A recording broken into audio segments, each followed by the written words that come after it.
नमस्कार दोस्तों, मैं हूं सुमित चौधरी और सक्सेस प्लस अकेडमी के प्लेटफॉर्म पर आप सभी का हार्दिक स्वागत है।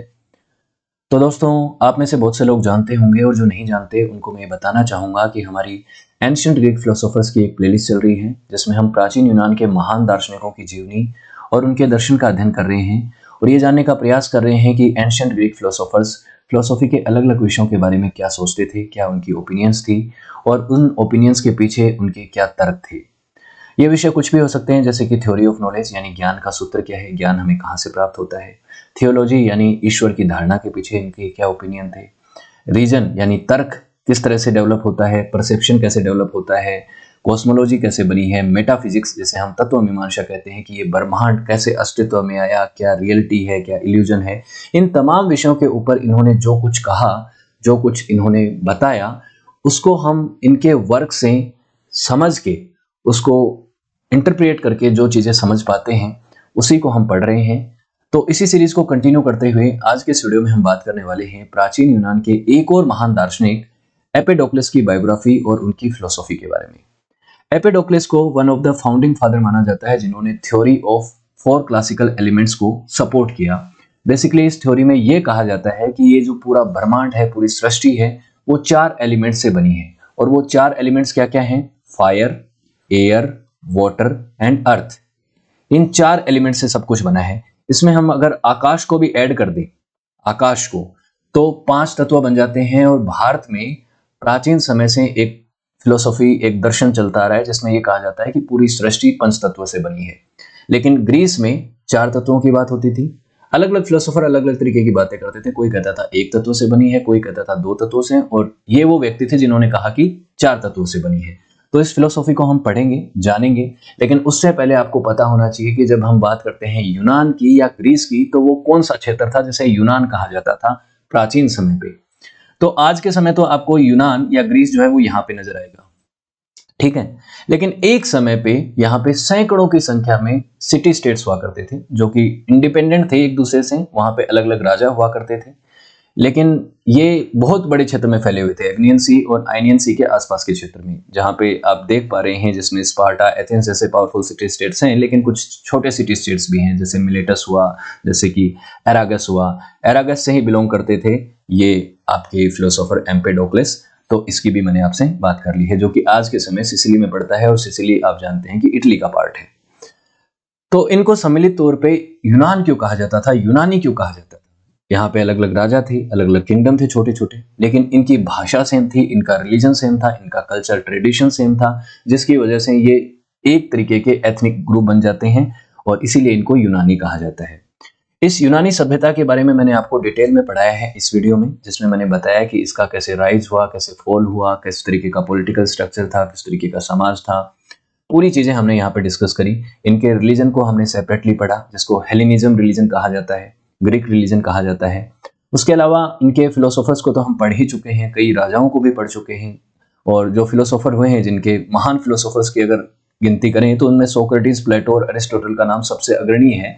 और ये तिगड़ी जो थी ये एक के बाद एक आई। सबसे पहले सोक्रेटिस आए, उनके शिष्य प्लेटो थे, फिर अरिस्टोटल आए, इनके बारे में पढ़ा। फिर अरिस्टोटल के बाद एक महान राजा हुए जिनका नाम था अलेक्जेंडर द ग्रेट, जिनको विश्व विजेता कहा जाता है। हालांकि पूरी दुनिया को उन्होंने फतेह नहीं किया था, लेकिन बहुत बड़ा उनका साम्राज्य था।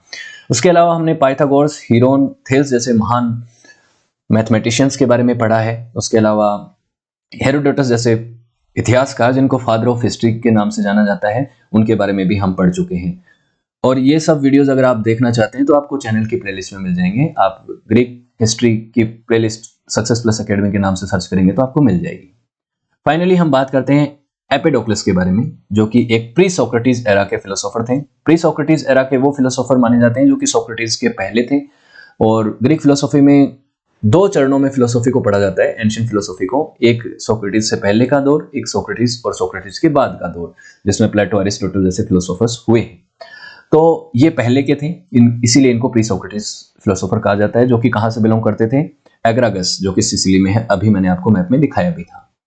इनका जो वर्क है, जिसको कहा जाता है ऑन नेचर, जिसको नेचर के ऊपर इन्होंने बातें कही, प्यूरिफिकेशन के बारे में बातें कही, उसको अलग अलग फ्रेगमेंट्स में हम पढ़ते हैं, क्योंकि बहुत सारे फ्रेगमेंट्स में वो काम हमें मिलता है, जिसके पढ़ने के बाद और उसको इंटरप्रेट करने के बाद हम नतीजे पे पहुंचते हैं कि एम्पेडोक्लस किस तरीके के व्यक्ति थे, किस तरीके के थिंकर थे। लोग इनको अलग अलग नामों से जानते थे, अलग अलग तरीके से इनको जानते थे। कोई इनको एक फिजिसिस्ट के तौर पे जानता था, कोई इनको एक मिस्टिक थिंकर के तौर पे जानता था, कोई इनको एक हीलर के तौर पे जानता था कि ये हील करते हैं। तो बेसिकली फिजिशियन थे, मेडिसिन में इन्होंने काम किया होगा, लोगों को कुछ ना कुछ चीजें सिखाई होगी, और मेंटल हीलिंग भी एक प्रोसेस होता है बेसिकली, तो हीलर के तौर पे जानते थे। कोई इनको एक पॉलिटिशियन के तौर पे देखता था, और कोई इनको एक फ्रॉड के तौर पे भी देखता था कि ये तो फ्रॉड है। फ्रॉड क्यों? क्योंकि इन्होंने कई इस तरीके के क्लेम किए थे और ये कहा था कि ये तो खुद एक डिवाइन पावर है, ये तो खुद एक देवता तुल्य इंसान है जो कि इतिहास में बहुत बार पैदा हुए, कई बार इन्होंने जन्म लिया और उसके बाद फाइनली अब ये ट्रुथ को समझ गए हैं और इनलाइटन हो गए हैं। तो ये अपने आप को एक डिवाइन फोर्स के तौर पे भी क्लेम करते थे, जिसकी वजह से कई लोग इनको फ्रॉड मानते हैं। और फ्रॉड मानने के पीछे का एक तर्क ये भी था क्योंकि एम्पेडोक्लस ने कई उन चीजों को खारिज किया, चुनौती दी जो कि उस समय के ग्रीक समाज के अंदर विद्यमान थी, चाहे वो इनका रिलीजन हो, चाहे इनके ट्रेडिशंस हो, रिचुअल्स हो, जिनको एम्पेडोक्लस ने क्रिटिसाइज किया था बेसिकली। इसीलिए उस समय के ग्रीक लोग जो हैं वो इनको कई वजहों से नापसंद भी करते थे। बेसिकली ये फेमस किस चीज के लिए हैं? जो इन्होंने 4 बेसिक एलिमेंट्स की थ्योरी दी थी, और वो 4 बेसिक एलिमेंट्स क्या हैं? अर्थ, एयर, वाटर एंड फायर, कि पूरी सृष्टि इन 4 ही एलिमेंट से बनी है। उसके अलावा इन्होंने कहा कि ये जो 4 एलिमेंट्स हैं ये एक दूसरे से जुड़ते हैं, टूटते हैं, जिनकी वजह से कॉम्प्लेक्स चीजें बनती हैं। ब्रह्मांड में कितनी ट्रिलियंस ऑफ तरीके की तो स्पीसीज हैं जो कि जीव हैं, और बहुत सारे एलिमेंट्स हैं निर्जीव हैं। कितने तरीके के कॉम्प्लेक्स एलिमेंट्स आपको, कॉम्प्लेक्स जो तत्व हैं वो आपको मिलते हैं। तो वो किससे बने हैं? वो इन्हीं 4 एलिमेंट्स से बने हैं। किसकी वजह से बने हैं? लव और स्ट्राइव। स्ट्राइव जो होती है वो कॉस्मिक फोर्सेस होती हैं। ये लव और स्ट्राइव मतलब, लव आप जानते हैं कि प्रेम होता है, स्ट्राइव मतलब होता है टकराव। तो जुड़ाव और टकराव की वजह से ही, कॉस्मिक फोर्सेस की वजह से ही ये कॉन्स्टेंटली चीजें जो है बनती रहती हैं, टूटती रहती हैं, जिसकी वजह से नई चीजें बनती हैं, पुरानी चीजें का डिके हो जाता है। तो इस तरीके की चीजें इन्होंने कही थी। तो बेसिकली एक साइकिल ऑफ चेंज, ग्रोथ और डिके का इन्होंने सिद्धांत दिया लव और स्ट्राइव के, कॉस्मिक फोर्सेस के सिद्धांत के माध्यम से, कि बेसिकली 4 चीजों से पूरी दुनिया बनी है, और वो 4 चीजें आपस में जुड़ती और टूटती रहती हैं। किसकी वजह से? लव और स्ट्राइव से, बेसिकली जुड़ने और टकराव की वजह से। और ये लव और स्ट्राइव जो है ये भी बेसिकली कॉन्स्टेंटली एक दूसरे के विरोध में रहते हैं, और उससे चीजों का बनाव और बिगड़ना रहता है। ठीक है, और दोनों चीजों का अस्तित्व होना जरूरी है। लव का भी होना उतना ही जरूरी है जितना कि स्ट्राइव का है। स्ट्राइव भी होना बहुत जरूरी है। तो बेसिकली हम क्या सोचते हैं कि love is very important, essential, love should be there, strive नहीं होनी चाहिए। लेकिन इनका मानना था स्ट्राइव भी नेचर का पार्ट है और वो नेचुरल है। इन्होंने वॉर को सपोर्ट नहीं किया। यहां नहीं कहा कि वॉर, लव एंड वॉर एक दूसरे के अगेंस्ट में देखते हैं ना, लव एंड स्ट्राइव को इन्होंने अलग तरीके से देखा। तो वो हम आगे जब इनकी फिलोसॉफी को पढ़ते जाएंगे तो आपको चीजें समझ में आएंगी। इन्होंने साइकोलॉजिकली और एथिक्स के मामले में पाइथागोरस को सपोर्ट किया। पाइथागोरस जो कि एक फिलोसोफर भी थे, एक मैथमेटिशियन भी थे, उनके बारे में हम डिटेल में पढ़ चुके हैं कि किस तरीके की बातें उन्होंने कही थी। तो उन्होंने क्या कहा था? पाइथागोरस ने एक बात कही थी कि जो सोल है, आत्मा जो है, वो ट्रांसमिट होती रहती है। एक लाइफ के बाद वो दूसरे जीवन में चली जाती है, एक शरीर त्यागती है, दूसरे शरीर को वो अपना लेती है और उसमें ट्रेवल करती है, फिर अगले में चली जाती है। तो इस तरह से आत्मा जो है वो ट्रांसमिट होती रहती है। इस तरीके की बातें सपोर्ट करी। एथिक्स के मामले में इन्होंने इस चीज को सपोर्ट किया कि आदमी को कंप्लीटली वेजिटेरियन होना चाहिए। नॉन वेजिटेरियंस को इन्होंने बहुत बड़े स्तर पे क्रिटिसाइज किया है। तो इटर्नल कॉस्मिक साइकिल को इन्होंने एक यूनिक वर्ल्ड व्यू देने के लिए समझाया, और उस कॉस्मिक साइकिल को अभी हम समझने भी वाले हैं। फ्रॉड क्यों कहा वो मैं बात आपको बता भी चुका हूं कि इन्होंने कहा था कि मेरे पास कुछ मैजिकल पावर्स हैं, मैं डेड को रिवाइव कर सकता हूं, मरे हुए लोगों को पुनर्जीवित कर सकता हूं, वेदर को कंट्रोल कर सकता हूं। इस तरीके की बातें इन्होंने कही, और कहा कि मैं अपने जीवन काल में बहुत कुछ देख चुका हूं, और इससे पहले भी मेरे बहुत सारे जन्म हुए हैं, काउंटलेस लाइफ्स तक मैं जिया हूं। मैंने बहुत सारे बुरे कर्म किए, जैसे मैंने मीट खाया, मैंने गलत काम किए, जिसकी वजह से मैं जीवन मरण के चक्कर में फंसता रहा। बार बार मैंने जन्म लिया, अलग अलग स्वरूप में जन्म लिया, कभी मानव के स्वरूप में, कभी एनिमल के स्वरूप में, और फाइनली आज मैं ऐसी स्थिति में हूं कि मैं बहुत कुछ समझ चुका हूं, और मैं अब जो है परफेक्ट ह्यूमन बीइंग बन चुका हूं, और अब मैं बेसिकली इमोर्टल बनने वाला हूं। इमोर्टल मतलब जो कभी मरने वाला नहीं है, अमर हो जाता है। और अमर होने का मतलब बेसिकली ये कहना चाहते थे कि मैं देवता बन चुका हूं, गॉड स्वरूप मेरे को मिलने वाला है। परफेक्ट ह्यूमन स्टेट में ये मानते थे कि ये वो मेरा जन्म है जिसमें मैं सब कुछ समझ चुका हूँ, इनलाइटन हो चुका हूँ। तो इस चीज़ों की वजह से इनको कई लोग फ्रॉड समझते थे और कई लोग इनको इन चीज़ों की वजह से खारिज करते थे। अब आपको पता होगा कि एक व्यक्ति थे जिनके बारे में हम पढ़ चुके हैं, जिनका नाम है डियोजेन लेटेरियस। ये वो व्यक्ति थे, वो इतिहासकार थे, क्लासिकल राइटर थे, जिन्होंने एंशिएंट ग्रीक फिलोसोफर्स की फिलोसॉफी को सामने लाया और उनके बारे में बहुत कुछ लिखा, उनकी बायोग्राफीज को भी लिखा। इनके थ्रू ही हमें इन फिलोसोफर्स के बारे में बहुत कुछ पता चलता है। तो एपिडोक्लस की लाइफ के बारे में भी हमें डियोनियस लेटेरियस के सोर्सेज से ही सबसे ज़्यादा इंफॉर्मेशन मिलती है। उसके बाद हमें प्लूटार्च से भी मिलती है, एरिस्टोटल से भी मिलती है, और इनके बाद के जो फिलोसोफर्स हुए जिन्होंने इनके तर्कों को या तो सपोर्ट किया या उनके अगेंस्ट में कुछ बातें कही, उनसे भी हमें पता चलता है कि एपिडोक्लस क्या सोचते थे और उनकी फिलोसॉफिकल एंगल्स कैसे थे। तो डिवाइन स्टेटस वाली जो बात है उसको छोड़ दिया जाए, क्योंकि वो तो ऐसी बात है जिसको आप पचा नहीं पाएंगे, समझ नहीं पाएंगे कि डिवाइन स्टेटस वाली बात ये जो कह रहे थे वो सही थी या गलत थी। तो उसको छोड़ दिया जाए। तो उसके अलावा भी इन्होंने बहुत सारी बातें कही हैं और उनका एक महत्व है फिलोसॉफी में और उसकी अपनी लेगेसी है, उसको हम समझते हैं। तो लाइफ के बारे में हमें बहुत सी चीज़ें नहीं पता चलती। इवन डेथ के बारे में भी इनकी बहुत सारी कहानियां बनी हुई हैं। कोई कहता है कि वो एक शिप से गिर गए थे और शिप से गिरने की वजह से उनका पैर टूट गया था, जिसके बाद उनकी डेथ हो गई थी। कोई कहता है कि वो एक क्रैटर ऑफ इथेना नाम की एक जगह है, वहाँ पे उन्होंने छलांग लगा दी थी एक बेसिकली एक नदी में। एक कोई कहता है कि एक ज्वालामुखी के अंदर इन्होंने छलांग लगा दी थी। अपने जो अनुयायी थे, इनके जो सपोर्टर्स थे, उनको ये दिखाने के लिए कि मैं तो अमर हूँ, इमॉर्टल हो चुका हूँ। तो बेसिकली कहीं ना कहीं कुछ लोग समझते हैं कि ये अपने अंतिम समय पे पागल हो चुके थे, अपने आप को एक डिवाइन फोर्स समझने लग गए थे और मानने लग गए थे कि ये सब कुछ जानते हैं, इनके पास मिस्टिक पावर है, जिसकी वजह से इनकी जान चली गई। तो लाइफ के बारे में तो हमने जान लिया, अब इनके वर्क और इनकी फिलोसॉफी के बारे में जानते हैं।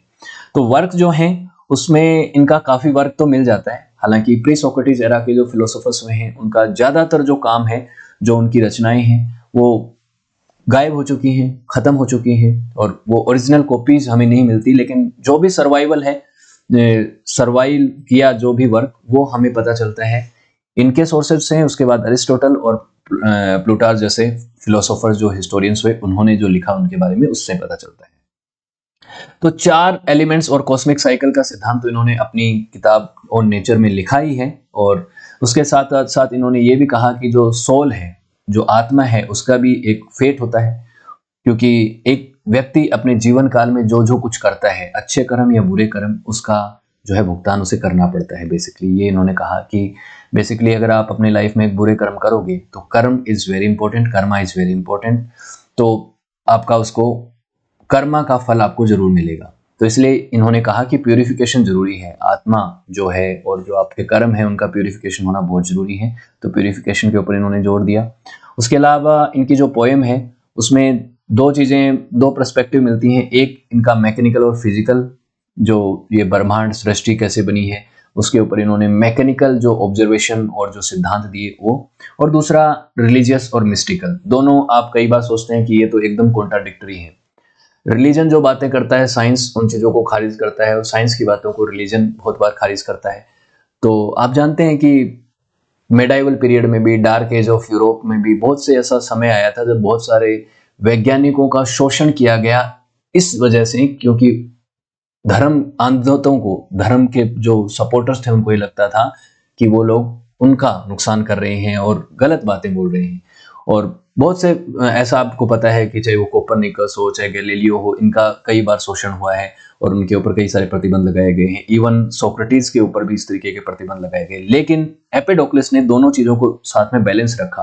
उन्होंने मैकेनिकल और फिजिकल एक्सप्लेनेशन भी दी कॉस्मोलॉजी के लिए, और रिलीजियस और मिस्टिकल ऑब्जर्वेशन भी दी। और कहीं ना कहीं उन्होंने कहा कि इन दोनों में कोई वो टकराव नहीं है, बल्कि ये तो एक दूसरे के साथ हैं। और कैसे बताया उसकी हम अभी बात करेंगे। तो सबसे पहले इनकी फिजिक्स के बारे में बात कर लेते हैं कि इन्होंने कॉस्मोलॉजी को फिजिक्स के एंगल से कैसे समझाया। तो फिजिक्स के एंगल से इन्होंने कहा कि 4 फंडामेंटल एलिमेंट से पूरी सृष्टि बनी है। इनको उन्होंने कहा कि ये तो रूट ऑफ मैटर्स हैं, roots of matter. Roots basically वो की एलिमेंट्स होते हैं जिनसे कोई भी चीज बनी होती है। और वो 4 एलिमेंट्स मैं आपको बार बार बता चुका हूं क्या है, अर्थ, एयर, वाटर एंड फायर। ठीक। और ये जो 4 एलिमेंट्स हैं ये अनचेंज्ड हैं, अनचेंजिंग स्टेट में रहते हैं। बेसिकली ये एक आपस में जुड़ते हैं, लेकिन इनकी जो मूल प्रवृत्ति है वो कभी नहीं बदलती, ये इटरनल है, अनचेंजिंग है। तो बेसिकली यही वो चार चीजें हैं जो कि इटरनल है और अनचेंजिंग है, बाकी सब चीजें जो हैं वो चेंज होती रहती हैं और ये आपस में मिक्स होती रहती हैं। मिक्स कैसे होती रहती हैं? अलग अलग क्रिएटिव फोर्सेस के थ्रू, लव और स्ट्राइफ के थ्रू, लव के थ्रू जुड़ती हैं, स्ट्राइफ के थ्रू एक दूसरे से अलग होती हैं। तो ये बार बार एक दूसरे से मिक्स होती रहती हैं, लेकिन फिर भी अपनी मूल प्रवृत्ति को नहीं छोड़ती। फायर हमेशा फायर ही रहेगी, अर्थ हमेशा अर्थ ही रहेगी, एयर हमेशा एयर और वाटर हमेशा वाटर ही रहेगा। तो बेसिकली अगर हम एंशिएंट ग्रीक फिलोसॉफी को अगर हम देखते हैं तो बहुत सारे फिलोसोफर्स ने ऐसी बातें कही हैं, जैसे मिलेटस के जो फिलोसोफर्स हुए हैं, जैसे थेल्स, जिनको सबसे पहला फिलोसोफर माना जाता है ग्रीस में। थेल्स सबसे पुराने फिलोसोफर माने जाते हैं, फर्स्ट फिलोसोफर, इनके बारे में हम पढ़ चुके हैं। उन्होंने क्या कहा था कि सब कुछ पानी से बना है। The key element of all the things, all the beings are, क्या है? वाटर। सब कुछ पानी से बना है। तो इन्होंने क्या कहा? चेंजलेस प्रॉपर्टी वाला एलिमेंट क्या है? वाटर है। एनाक्सिमेनियस ने कहा कि सब कुछ हवा से बना है, एयर से बना है। हेराक्लिटस को भी हम पढ़ चुके हैं, इन्होंने कहा कि सब कुछ फायर से बना है। जेनोफेनिस को भी हम पढ़ चुके हैं, इन्होंने क्या कहा था कि अर्थ और वाटर से बना है। अर्थ का भी कहा मेनली और वाटर से को भी इन्होंने इंक्लूड किया। और इन्होंने क्या कह दिया? आपके जो एपेडोक्लेस है, इन्होंने क्या कह दिया कि चार चीजों से बना है, fire, air, earth and water. इनके अलावा एरिस्टोटल भी इसी बात को मानते थे। एरिस्टोटल ने क्या कहा था कि अर्थ, एयर, फायर एंड वाटर से ही सब कुछ बना है। तो चार क्लासिकल एलिमेंट्स की थ्योरी को एरिस्टोटल ने भी सपोर्ट किया, इसलिए ये थ्योरी बहुत ज्यादा पॉपुलर हुई, क्योंकि एरिस्टोटल बहुत पॉपुलर फिलोसोफर थे। एक और फिलोसोफर थे जिनका नाम था डेमोक्रिटस, और डेमोक्रिटस इतिहास के पहले एटोमिस्ट माने जाते हैं, जिन्होंने एटॉमिक मॉडल दिया। आप डोल्टन वगैरह का, थॉमसन वगैरह का जो मॉडल पढ़ते हैं 19th सेंचुरी वाला, वो तो बहुत बाद में है, लेकिन डेमोक्रिटस ने 6वीं और 5वीं शताब्दी ईसा पूर्व ये कह दिया था कि सारे जो दुनिया के ऑब्जेक्ट्स हैं, चाहे वो जीव हों, निर्जीव हों, सब जो हैं वो किससे बने हुए हैं? एटम से बने हुए हैं। और ये एटम जो है वो एक इंडिविजिबल पार्टिकल है जिसको आप तोड़ा नहीं जा सकता। इन्होंने कहा था कि एक पत्थर को जैसे तोड़ोगे आप, तोड़ते चले जाओगे और एक स्थिति ऐसी आएगी जिससे आगे आप तोड़ नहीं पाओगे, और वो जब नहीं तोड़ पाओगे तो वो क्या है? पार्टिकल। वही पार्टिकल जो है वो एटम है, वही अनडिविजिबल पार्टिकल एटम कहलाता है, जिसे हम परमाणु भी कहते हैं हिंदी में। इन्होंने ऐसे कहा। भारत में फिलोसॉफी क्या चल रही थी पुराने समय में? पंचतत्व की, जिसमें 5 तत्व क्या हैं? पानी, हवा, धरती, आकाश, ये 5 चीजें दे रखी हैं, ठीक है। तो पंच तत्व का सिद्धांत भारत में चल रहा था। यहाँ पे 4 तत्व है, 1 तत्व है, 2 तत्व है, इनकी बातें चल रही थी। और एक और फिलोसोफर थे पार्मेनिडीज, जिनको फादर ऑफ मेटाफिजिक्स कहा जाता है, जिसको हमने रिसेंटली पढ़ा है। उन्होंने कहा कि सारा जो ब्रह्मांड है वो एक ही तत्व से बना है। नाम नहीं दिया, लेकिन कहा कि यूनिटी है सब चीजों में। कोई एक ऐसा बेसिक एलिमेंट है जिससे पूरी सृष्टि बनी है और उसको आप अलग नहीं कर सकते। इसलिए इन्होंने कहा कि अनचेंजेबिलिटी के सिद्धांत को दिया कि कुछ बदलता नहीं है, सब कुछ सृष्टि में जो है वो वैसा का वैसा ही है, बस एक की एलिमेंट जो है वो सब में समानता लेके आता है। तो सभी तरीके की डाइवर्सिटी होने के बाद भी एक तरीके की यूनिटी है, क्योंकि की एलिमेंट तो एक ही है। One thing equal to itself. सब चीजों में एक चीज जो है वो बेसिक है, वो उसकी मात्रकता है बेसिकली।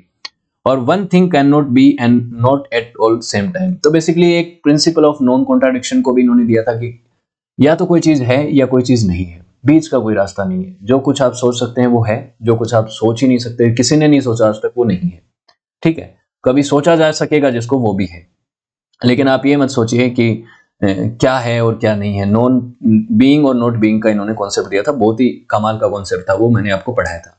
हेराक्लिटस इनसे थोड़ा असहमत थे, उन्होंने कहा कि चीजें चेंज होती जाती हैं। उसी तरीके से जो आपके पहले पाइथागोरस थे, उन्होंने भी कहा था कि चेंज तो है वो होता ही है, वो तो बेसिक है कि चीजें एक दूसरे में बदलती जाती हैं। जैसे आत्मा भी एक जगह से दूसरे, एक शरीर से दूसरे शरीर में ट्रेवल करती है ना, मरने के बाद दूसरे शरीर को उसने अपना लिया। तो चेंज जो है वो ना केवल एक प्रोसेस है बल्कि वो नेसेसिटी है। हेराक्लिटस ने भी इस बात को कहा, पाइथागोरस ने भी इस बात को कहा, और इन्होंने मल्टीप्लिसिटी को भी इन्होंने सपोर्ट किया हेराक्लिटस ने, और फायर को उन्होंने बेसिक एलिमेंट बताया। तो हेराक्लिटस, पार्मेनिडीज और एरिस्टोटल, डेमोक्रिटस, थेल्स, इन तमाम लोगों से होते हुए हम पहुंचे हैं किनके ऊपर? एपेडोक्लेस के ऊपर। और एपेडोक्लेस ने क्या कहा? 4 चीजों से पूरा ब्रह्मांड बना है। कैसे बना है उसकी बात इन्होंने कैसे समझाई, वो समझिए। सबसे पहले तो इन्होंने जो 4 बेसिक एलिमेंट्स का जो सिद्धांत दिया था वो पार्मेनिडीज के आइडियाज को काउंटर करने के लिए दिया था। पार्मेनिडीज ने कहा था कि सब कुछ एक ही चीज से बना है और वो अनचेंजिंग कंडीशन में होता है, वो कभी बदलता नहीं है, जिसलिए पार्मेनिडीज की फिलोसॉफी को चेंजलेस फिलोसॉफी भी कहा जाता है। अब एम्पेडोक्लस ने कहा कि देखिए, बात आप कह रहे हैं ना कि चीजें बदलती नहीं है, एक चीज नहीं है, चार ऐसी चीजें हैं जो बदलती नहीं है, और वो चार की एलिमेंट्स हैं वो कभी नहीं बदलते, बाकी चीजें बदलती रहती हैं। तो चेंजलेस बीइंग की जो फिलोसॉफी है उसको तो इन्होंने खारिज किया। कुछ कुछ चीजों में उनकी फिलोसॉफी को उन्होंने कैरी फॉरवर्ड किया और कुछ चीजों में उनको क्रिटिसाइज करके उनसे वो असहमत हो गए। Nothing can come from nothing और can not be destroyed in nothing, ये एक बात, ये जो नॉन कॉन्ट्राडिक्शन की थ्योरी है, उसके अलावा एक थ्योरी और भी थी जो पार्मेनिडीज ने दी थी कि कोई चीज कहीं से तो आई होगी ना, ऐसा है नहीं कि कोई चीज अचानक से प्रकट हो गई, उसके पीछे कुछ नहीं था, ऐसा नहीं हो सकता। Something can be come from something, ऐसा नहीं है कि किसी भी नथिंग से कुछ नहीं आएगा। आप कहें कि एक इनफाइनाइट वॉइड था, वॉइड से कुछ जनरेट हो गया और पूरा ब्रह्मांड बन गया, ऐसा नहीं हो सकता। तो एम्पेडोक्लस ने पार्मेनिडीज के इस सिद्धांत को जरूर सपोर्ट किया कि किसी भी चीज के बनने के पीछे का रीजन होता है और उसके पीछे भी कुछ ना कुछ अवयव होते हैं, और वो अवयव क्या है, ये चार है, ये इन्होंने बोल दिया।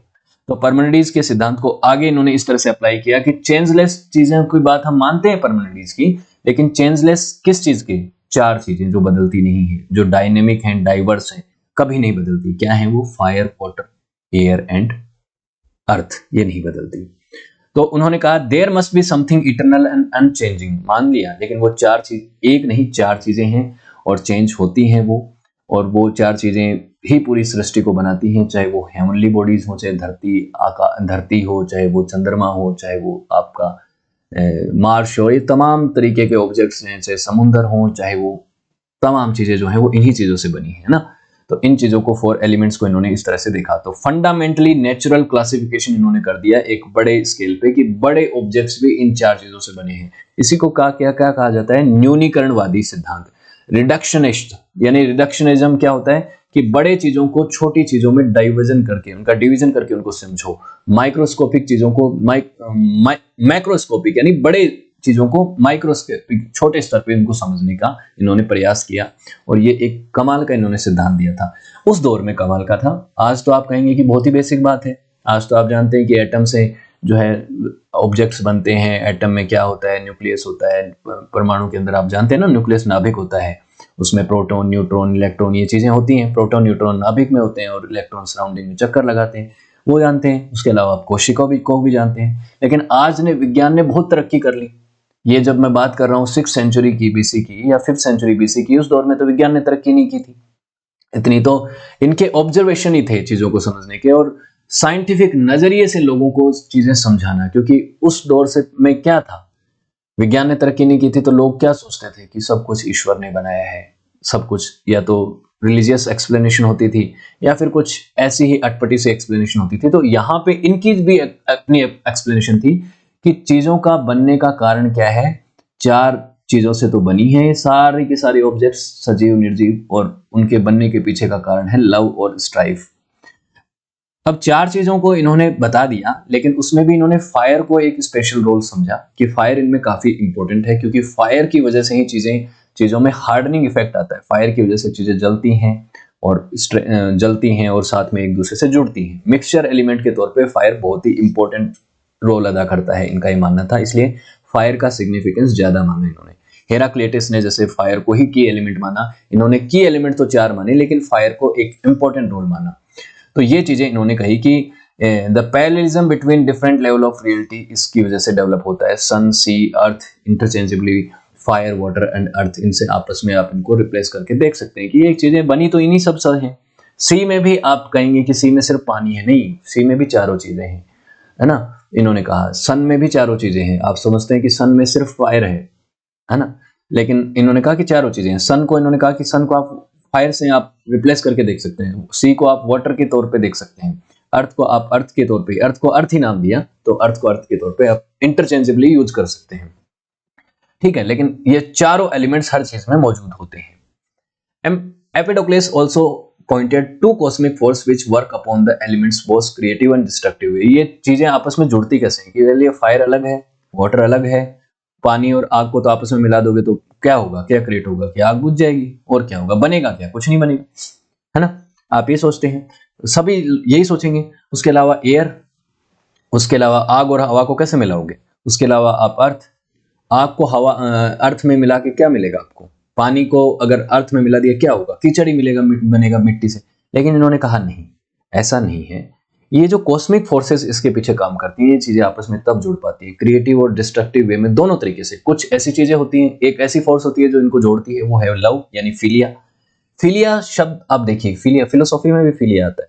फिलिया और सोफी, दो शब्दों से फिलोसॉफी बना है, यानी सोफी का मतलब होता है विजडम और फिलिया का मतलब होता है लव। तो विजडम के प्रति प्रेम, यही क्या है, फिलोसॉफी। तो यहां पे इन्होंने कहा कि दो कॉस्मिक फोर्सेस हैं, दो ताकतें हैं जो चीजों को बनाती हैं और तोड़ती हैं। तो लव जो है वो तो चीजों को क्रिएट करता है, जोड़ता है, चीजों को टुगेदर लेके आता है, विच ब्रिंग थिंग्स टुगेदर। और स्ट्राइफ यानी निकोस, निकोस का मतलब, निकोस से क्या है, ये भी आपका ग्रीक वर्ड है जिसका मतलब होता है स्ट्राइफ, यानी कि जो चीजों को दूर करता है, जो चीजों को पुश अपार्ट करता है। तो एक वो फोर्स है जो कि चीजों को साथ में लेता है, जिसको आप कह सकते हैं अट्रैक्शन फोर्स। एक होता है रिपल्सिव फोर्स जो कि चीजों को दूर भगाता है। तो दोनों फोर्सेस काम करते हैं, और इसको आप गुड और बैड की तरफ मत देखिए कि लव इज गुड क्योंकि उससे चीजें जुड़ती हैं। लेकिन अगर सारी चीजें आपस में जुड़ गई और सब कुछ एक साथ जुड़ गया तो कुछ नया क्रिएट कैसे होगा। इसलिए एक डिस्ट्रक्टिव फोर्स स्ट्राइफ भी जरूरी है। तो दोनों ही इक्वली इंपॉर्टेंट है, love and strife equally important है। और इसको इन्होंने किस तरह से समझाया, मैं आपको एक ये कॉस्मिक साइकिल के थ्रू समझाऊंगा अभी। तो बेसिकली इन्होंने कहा कि ये जो चीजें हैं इसको समझना थोड़ा सा आपको ट्रिकी लगेगा, बट ये आपस में जुड़ती कैसे हैं, ये कैसे जुड़ती हैं, क्या कोई इसके ऊपर लव को कैसे मैनेज किया जाए कि कैसे अचानक से लव क्रिएट हुआ। बेसिकली ऐसा फोर्स, अट्रैक्टिव फोर्स अट्रैक्ट हुआ, यहाँ पे लागू हुआ और एक ऑब्जेक्ट बन गया। कैसे ये ऑब्जेक्ट टूटा, कैसे, क्या कोई एक्सटर्नल पावर या कोई आउटसाइड फोर्स इसको कंट्रोल करती है कि यहाँ पे चीज जुड़ेगी, यहाँ पे टूटेगी। तो इसके ऊपर अलग अलग ओपिनियन है, और इस चीज को कहीं ना कहीं समझाने में ये असमर्थ रहे। आपके फिलोसोफर क्या नाम है इनका, एपिडोक्लेस। ठीक है, मैं नाम भूल जाता हूं क्योंकि नाम ऐसा है ना। तो सब चीजें इनको ये एक्सप्लेन नहीं कर पाए कि ये ऐसे काम कैसे करता है, कब लव फोर्स जो है वो काम करती है फिलिया फोर्स, और कब जो है दूसरी फोर्स स्ट्राइफ काम करता है। लेकिन इन्होंने ये जरूर कहा कि love and strife constantly fighting for control of the universe, ये दोनों आपस में लड़ते रहते हैं। लव का अपना एक तरीका है, उसका बेसिकली क्या है कि उसको चीजों को जोड़ना है, स्ट्राइफ का क्या है, चीजों को तोड़ना है। तो ये एक दूसरे से कॉन्ट्राडिक्टरी फोर्सेस हो गई ना, तो एक दूसरे से झगड़ते रहते हैं। बेसिकली इनके बीच में एक तरीके का स्ट्रगल चलता रहता है यूनिवर्स को कंट्रोल करने के लिए।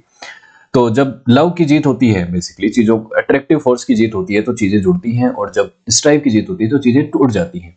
और ये नेवर एंडिंग साइकिल है, ये हमेशा चलता रहता है, ये कभी भी खत्म नहीं होता, हमेशा चलता है। इन्होंने इस डायग्राम के थ्रू ये समझाया। इस डायग्राम को आप यहां पे समझिए, ये यहां से आपको इसको दो भागों में देखिए, इस सर्कल को। यहां पे स्फीयर को यहां से हम स्टडी करना शुरू करते हैं। यहां पे love is at the top, ये लव, इस साइड से लव ऊपर जा रहा है, इधर से बढ़ रहा है, इधर से जो है स्ट्राइफ जो है वो बढ़ रही है। तो जब स्ट्राइफ नीचे की तरफ आ रही है तो यहाँ पे लव अपने पीक पे है, और पूरा का पूरा सर्कल कंप्लीट हो रखा है, सब कुछ आपस में जुड़ा हुआ है। तो जब सब कुछ आपस में जुड़ा हुआ है और कंप्लीट डोमिनेशन ऑफ लव है, तो यहाँ पे सब कुछ जुड़ा हुआ रहेगा, लेकिन यहाँ पे कुछ बनेगा नहीं, सब कुछ मिक्सअप है। ये एक ऐसी स्टेट है जहां पे कुछ भी एग्जिस्ट नहीं करता, there is no life, there is no objects, सब कुछ आपस में जुड़ा हुआ है। धरती के जो चारों एलिमेंट्स का सारा समूह है वो आपस में जुड़ा हुआ है, एयर, फायर, वाटर, अर्थ, सब कुछ जुड़ा हुआ है। लेकिन जब स्ट्राइफ होती है तो ये टूटना शुरू हो जाते हैं, और फिर एक स्थिति ऐसी आती है जिसमें लव एंड स्ट्राइफ इक्विलिब्रियम में आ जाते हैं, दोनों एक दूसरे के बराबरी पे आ जाते हैं।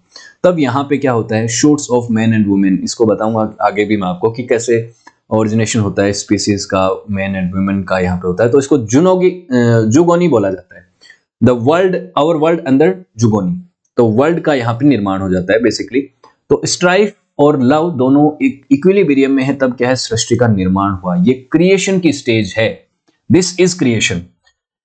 स्ट्राइफ और ये बढ़ती जाएगी, लेकिन उसके बाद स्ट्राइफ और ज्यादा बढ़ती जाएगी। आगे देखिए आप, स्ट्राइफ और ज्यादा बढ़ने लग गई और सब कुछ फॉल अपॉर्ट होने लग गया, सब कुछ टूटने लग गया। और ये वो स्थिति आ गई जब सब कुछ बिखर गया, कोई एलिमेंट आपस में जुड़ा ही हुआ नहीं है। फायर हर जगह अलग है, अर्थ अलग है, वाटर अलग है, एयर अलग है, सब कुछ अलग है। Complete chaos, there is nothing left, कुछ क्रिएट बचा ही नहीं है, सब कुछ केओटिक हो गया, सब कुछ टूट गया है, बिखर गया है। तो ये स्थिति हो गई। लेकिन फिर लव की स्थिति बढ़ने लग जाती है और फिर लव डोमिनेट करने लग जाता है और यहाँ पे स्थिति क्या आ जाती है, इक्विलिब्रियम में आ जाती है और फिर क्रिएशन हो जाता है। मैनफेस्ट ऑक्स क्रिएचर यहाँ पे बनते हैं। ये आगे जोगोनी में हम पढ़ेंगे भी, जब इन्होंने बताया कैसे चीजों का निर्माण होता है। तो इन्होंने इस तरह से कॉस्मोलॉजी को समझाया है। इस डायग्राम से आप समझिए कि जब लव एंड स्ट्राइफ दोनों इक्विलिब्रियम की स्टेज में होते हैं तभी सृष्टि और क्रिएशन बनता है, निर्माण होता है चीजों का।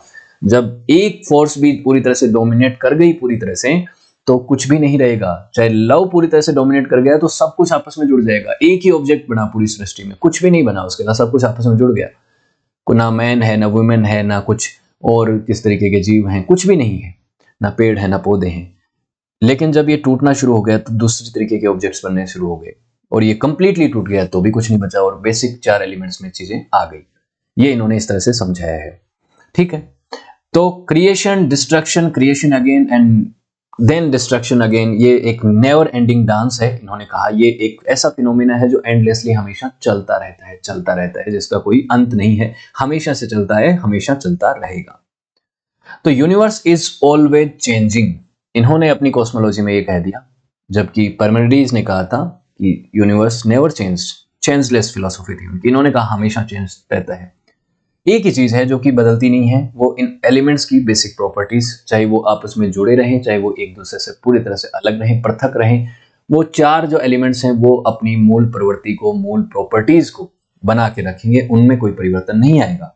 The world is constantly evolving like a living organism. जो लिविंग ऑर्गेनिज्म है वो कॉन्स्टेंटली बदलते रहते हैं ना, उनमें इवोल्यूशन होता रहता है।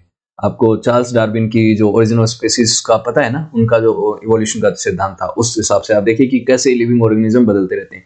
लेकिन इनका ऑर्गेनिज्म का इवोल्व होने का तरीका एकदम अलग था, उनसे कॉन्ट्राडिक्टरी था। ये भी मानते थे कि ऑर्गेनिज्म जो है वो इवोल्व होते रहते हैं, लेकिन इनका एकदम अलग था। वो हम अभी पढ़ेंगे तब आपको समझ में आ जाएगा। तो ये एक इस तरीके से चीजें चलती हैं जैसे कि 2 separate words without direct connection जो चलते रहते हैं, उस तरह से चीजें चलती रहती हैं। तो आगे इन्होंने कहा कि जब चीजें हैं वो इंक्रीजिंगली एक दूसरे से टूटती रहती हैं, जब कॉन्फ्लिक्ट होता है, जिसमें स्ट्राइफ का डेवलपमेंट होता है, तो फिर नई नई तरीके के ऑब्जेक्ट्स बनते हैं, नई नई तरीके की चीजें बनती हैं। बायोलॉजी में भी इन्होंने कहा कुछ बातें। बायोलॉजी में इन्होंने क्या कहा कि जो मेटाफर है, रूट शब्द का इस्तेमाल इन्होंने किया इंस्टेड ऑफ एलिमेंट्स जो शब्द हैं, एलिमेंट्स जो सबसे पहले इस्तेमाल किया जाता था, पहले एलिमेंट्स मतलब जैसे कि आपके अल्फाबेट्स ABCD क ख ग, ये इनसे ही सारे बाकी सारी वो बनती है ना, सारे शब्द बनते हैं, कितने मिलियंस ऑफ वर्ड्स बनते हैं। इन 26 इंग्लिश के शब्दों से कितने सारे शब्द बन गए, इंग्लिश भाषा के बने। उसी तरीके से आपकी हिंदी की जो पूरी क ख ग है, आपका पूरे एलिमेंट्स है, उनसे कितने सारे शब्द बने। उसी तरीके से इन रूट्स से, इन 4 रूट्स से, बस 4 रूट्स से कितने इस तरीके के billions of trillions of objects बन गए, कितनी तरीके की प्रजातियां बन गई, कितने तरीके के ऑब्जेक्ट्स बन गए। तो उनको इन्होंने रूट्स की तरह से देखा है कि ये जो 4 एलिमेंट्स हैं, ये रूट्स हैं, ये बेसिक एलिमेंट्स हैं, रूट्स एलिमेंट्स आप इनको कुछ भी कह लीजिए। इन्होंने इस चीज को एक एग्जाम्पल के तौर पे समझाया, एनिमल्स के तौर को भी, और इन चीजों को क्रिएट कैसे होते हैं उनको इस तरह से समझाया कि जो पेंट होते हैं, पेंटर्स जो हैं वो कुछ लिमिटेड नंबर ऑफ कलर्स हैं और बहुत सारे तरीके के कलर बना देते हैं। जैसे कि ब्लू कलर है और रेड कलर है, इन दोनों को मिलाओगे पर्पल बन जाएगा। येलो और ब्लू को मिला दोगे ग्रीन बन जाएगा। रेड और येलो को मिला दोगे ऑरेंज बन जाएगा। यहाँ पे व्हाइट और रेड को मिला दोगे पिंक बन जाएगा। व्हाइट और ब्लैक को मिला दोगे ग्रे बन जाएगा। तो इन तमाम तरीके के कलर कैसे बने, जब एक दूसरे को आपस में मिक्स किया। तो आपस में चीजें जब मिक्स होती हैं किसी भी तरीके के एक्सटर्नल फोर्स या फिर उनके बीच के अट्रैक्शन फोर्स की वजह से, तो एक नई तरीके का एलिमेंट या नए तरीके का ऑब्जेक्ट बनता है, नई तरीके की स्पीसी का भी उससे जन्म हो सकता है। तो आपने पढ़ा होगा ना, मटर का प्रयोग जब बताया था मेंडल ने, तो टी और स्मॉल टी वाला, तो आपस में मिलते हैं तो अलग तरीके का बनता है, तो शंकर बनता है, उससे हाइब्रिड चीजें बनती है। तो बायोलॉजी में इस चीज को उन्होंने इस तरह से पहले समझाया था, हाइब्रिड वाला सिस्टम।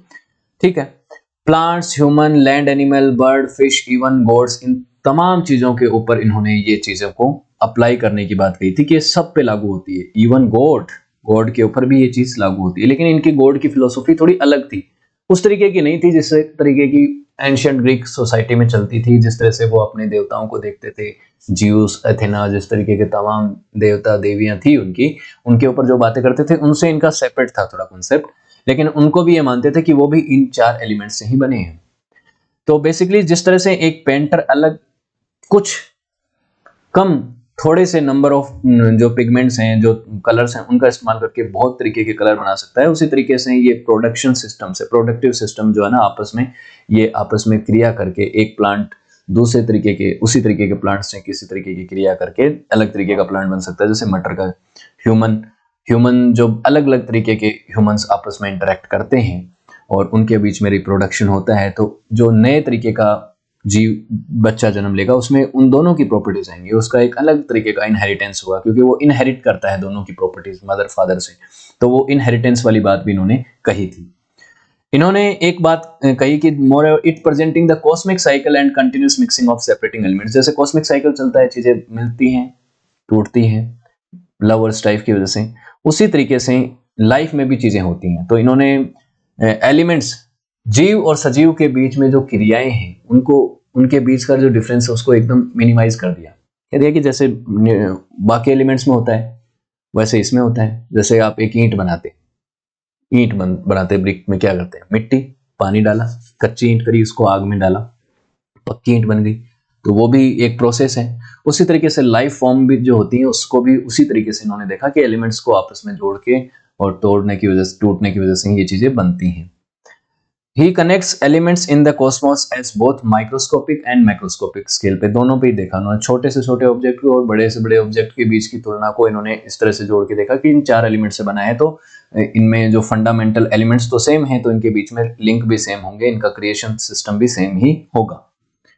अब ओरिजिन ऑफ स्पीसीज के ऊपर इन्होंने क्या कहा, देखिए ओरिजिन ऑफ स्पीसीज के ऊपर पुराने समय पे ग्रीक माइथोलॉजी में और दुनिया भर में अलग अलग तरीके के मिथ तो चलते आ रहे थे। एक मिथ था जिसे कहा जाता है एटियोलॉजिकल मिथ, जिसमें यह कहा जाता है कि बेसिकली जितने भी एनिमल बने हैं दुनिया में, जितनी भी स्पीसीज बनी हैं, वो पहले इंसान थे और इंसान से फिर वो ट्रांसफॉर्म होकर दूसरे स्पीसीज में गए हैं, दूसरे एनिमल बने हैं। और ये एक मिथिकल बात है, ये बात आप जानते हैं साइंटिफिकली गलत है, लेकिन इस तरीके का मिथ था कि इंसान मूल है और इंसान के अराउंड ही सारे जानवर बने हैं, अलग अलग कर्मों और अलग अलग चीजों की वजह से उनका इस तरह से चीजें हुई हैं। लेकिन इस ट्रेडिशन को इन्होंने खारिज किया और इन्होंने एक अलग तरीके से इन चीजों को रैशनल मैकेनिज्म के थ्रू समझाने की कोशिश करी। स्पीसीज का जो ओरिजिन हुआ उसके पीछे के कुछ तर्क दिए। हालांकि इनकी जो थ्योरी है वो भले ही गलत साबित हुई, लेकिन इन्होंने कुछ सोच के साइंटिफिक एग्जाम्पल तो दिया। अब आप जानते हैं कि ये जो एटियोलॉजिकल मिथ है ये तो गलत है।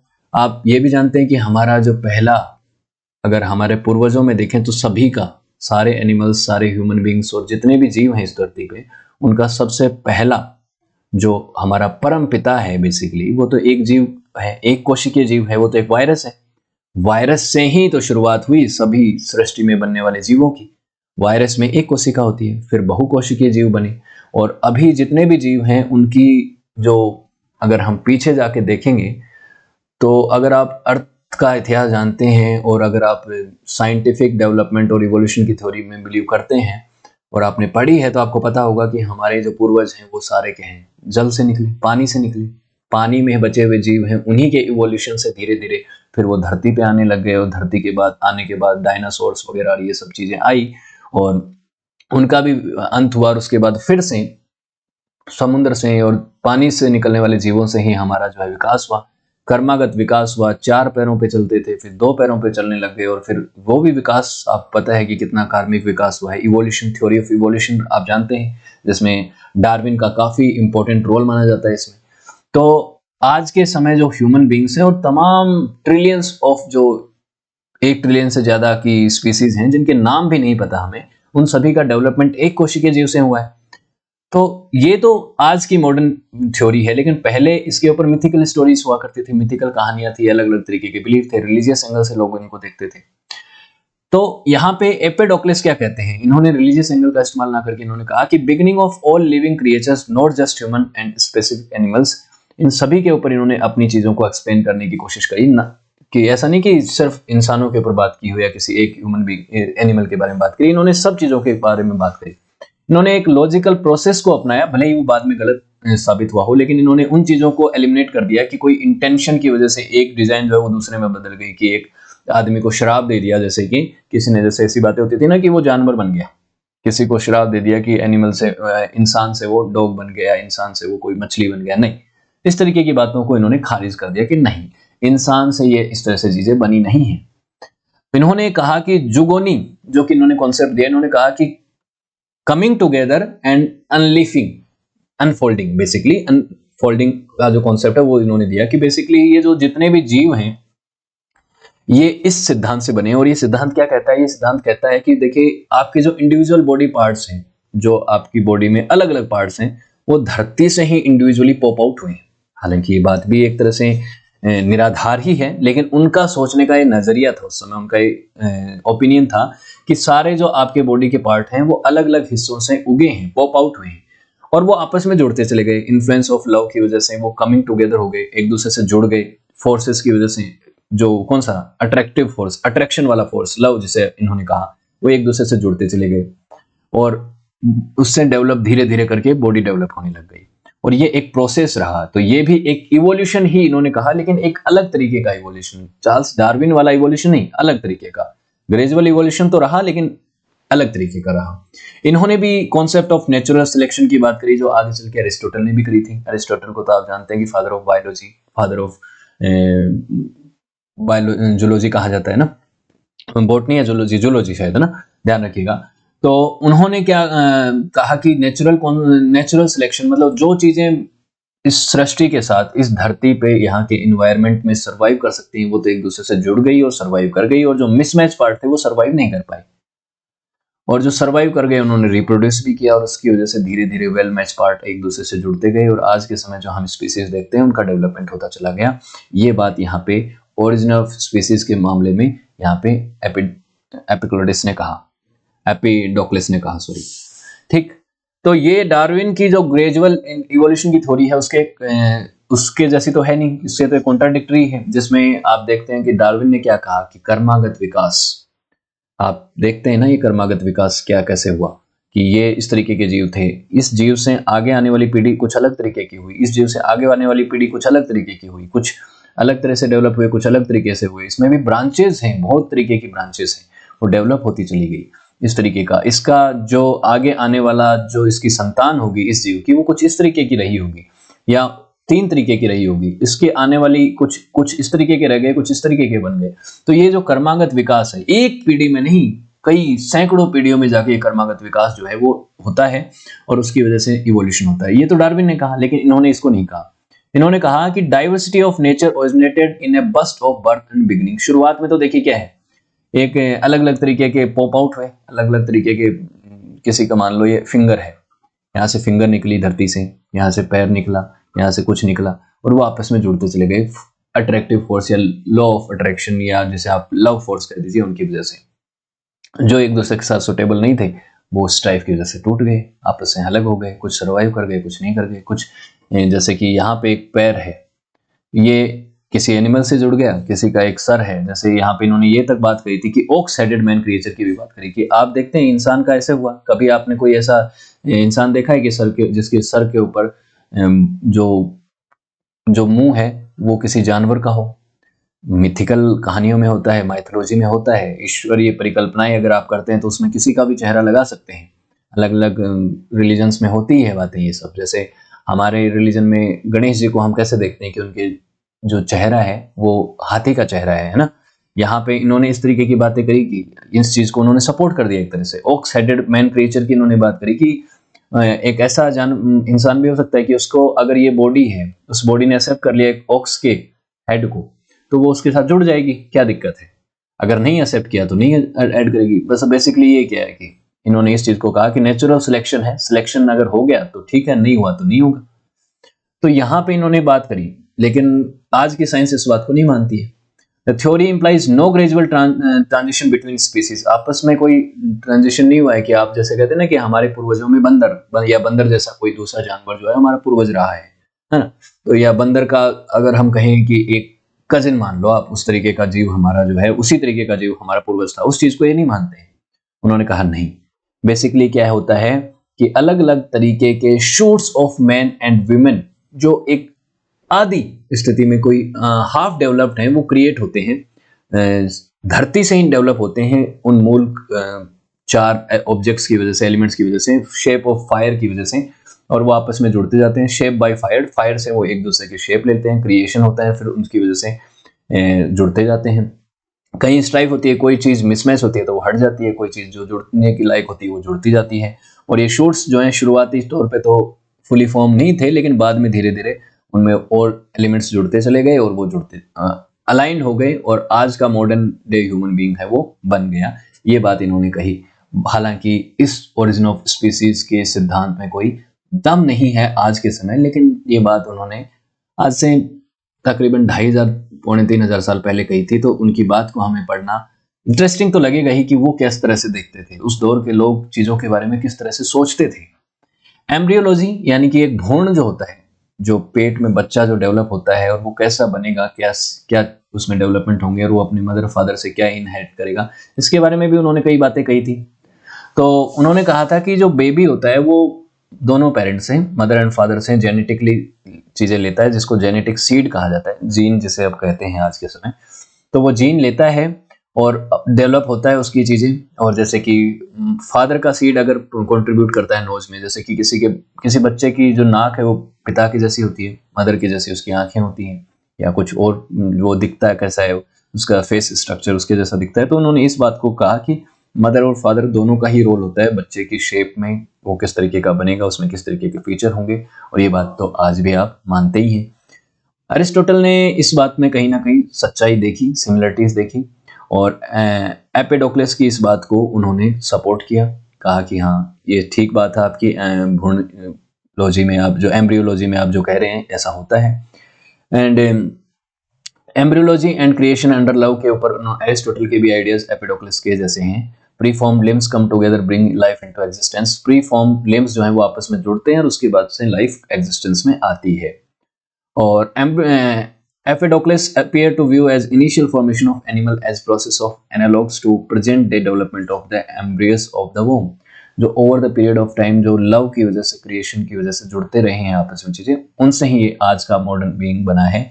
और उसके बाद जो जीव पैदा होंगे वो उनके जैसे ही बनेंगे, उनकी कॉपी बनेंगे। ऐसा नहीं है कि एक दो जीव आपस में मिले, दो ह्यूमन बीइंग्स, एक मेल फीमेल आपस में मिले तो उससे जो डेवलप होगा वो बच्चा कुछ अलग तरीके का होगा। उसमें कुछ फीचर्स अलग हो सकते हैं, उसकी आंख कान उनके जैसे एक दूसरे के जैसे दिख सकते हैं, लेकिन कुछ अलग तरीके से वो इवोल्व नहीं होगा। जैसे डार्विन ने कहा कि डार्विन का जो इवोल्यूशन है वो अलग तरीके से काम करता है ना, वो बात को इन्होंने नहीं कहा था उस समय तक। तो कमिंग टुगेदर और अनफोल्डिंग वाली बात को इन्होंने इस तरह से समझाया कि कमिंग टुगेदर में मतलब बेसिकली इनिशियली जब लिम्स जुड़ते हैं, जो पॉप आउट हुए थे अर्थ से, वो आपस में जुड़ते हैं तो आधा अधूरा स्ट्रक्चर बन जाता है, फर्स्ट क्रिएचर्स बन जाते हैं। उसके बाद अनफोल्डिंग होती है बेसिकली, तो क्रिएशन अंडर स्ट्राइफ, चीजें आपस में टूटती हैं, उनमें से कुछ पार्ट टूट गए, कुछ चीजें जुड़ गई। तो अनडेवलप्ड शूट्स ऑफ मेंस में ये चीजें जुड़ती जाती हैं और वो इवॉल्व होके आज जैसे ह्यूमन बींग्स बनते हैं या फिर आज जैसे बाकी एनिमल्स भी बनते हैं। उसके बाद जो बच्चे का जेंडर है वो कैसे डेवलप होगा, कैसे वो डिसाइड होगा, इसके बारे में भी उन्होंने कहा कि ये जो वॉम्ब है, जो भ्रूण है, उसकी वार्मथ के ऊपर डिपेंड करता है कि वो बच्चा लड़की होगा या लड़का होगा। हालांकि इसका कोई क्लियर उन्होंने डेफिनेशन या क्लियर इसकी एक्सप्लेनेशन उन्होंने दी नहीं कि कैसे वॉम्ब का जो वार्मथ है वो उससे डिटरमाइन करेगा। लेकिन उसके अलावा उन्होंने कहा कि इन्वायरमेंटल फैक्टर भी डिपेंड करते हैं कि इन्वायरमेंटल फैक्टर उस समय किस तरीके के हैं कि बच्चा क्या होगा, लड़का होगा कि लड़की होगी। ठीक है, तो ओरिजिन स्पेसीज और एम्ब्रियोलॉजी को इनिशियल डेवलपमेंट पे उन्होंने कुछ कुछ काम किया, जिसको आगे कैरी फॉरवर्ड किया। कई लोगों ने उनकी बातों को खारिज किया और over the period of time चीजें आप देखते ही हैं कि आज हम ह्यूमन बायोलॉजी के बारे में कहाँ तक तरक्की कर चुके हैं। तो आज का जो मॉडर्न साइंस है वो उन चीजों को नहीं मानता, लेकिन उस दौर में ऐसी बातें कहना भी अपने आप में बड़ी बात थी, जब लोग सिर्फ रिलीजियस एंगल से चीजों को देखते थे। इन्होंने अलग तरीके से देखना शुरू किया। परसेप्शन और थॉट के ऊपर उन्होंने क्या कहा कि हमारा किसी भी चीज के ऊपर परसेप्शन कैसे डेवलप होता है।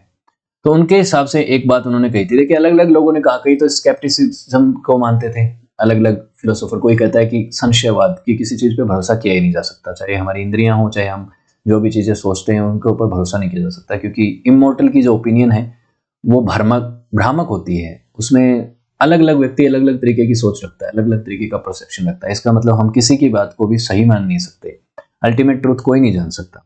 कई ऐसे फिलोसोफर्स ने ऐसी बातें कही, कई ऐसे कहते हैं कि भाई देखो ऐसा है कि आपकी इंद्रियों पे भरोसा करो, इंद्रियां जो कहती हैं वो हमेशा सही कहती हैं। इंद्रियां जो हैं वो आपका सोर्स ऑफ इंफॉर्मेशन है, थ्योरी ऑफ नॉलेज है, उसी से परसेप्शन डेवलप होता है। किसी ने कुछ कहा, किसी ने कुछ कहा, और फाइनली एपिडोक्लिस ने क्या कहा, इन्होंने कहा कि देखिए एवरीथिंग इमिट्स टाइनी पार्टिकल, हर एक चीज जो है वो टाइनी पार्टिकल्स को इमिट करता है, हर एक चीज। इन पार्टिकल्स को जब हम हमारे सेंसेस के थ्रू महसूस करते हैं, और ये पार्टिकल्स जब हमारे सेंसेस में एंटर करते हैं, तो एक थॉट की स्मॉल ओपनिंग होती है, और उसके हिसाब से हम चीज़ों का आकलन करते हैं।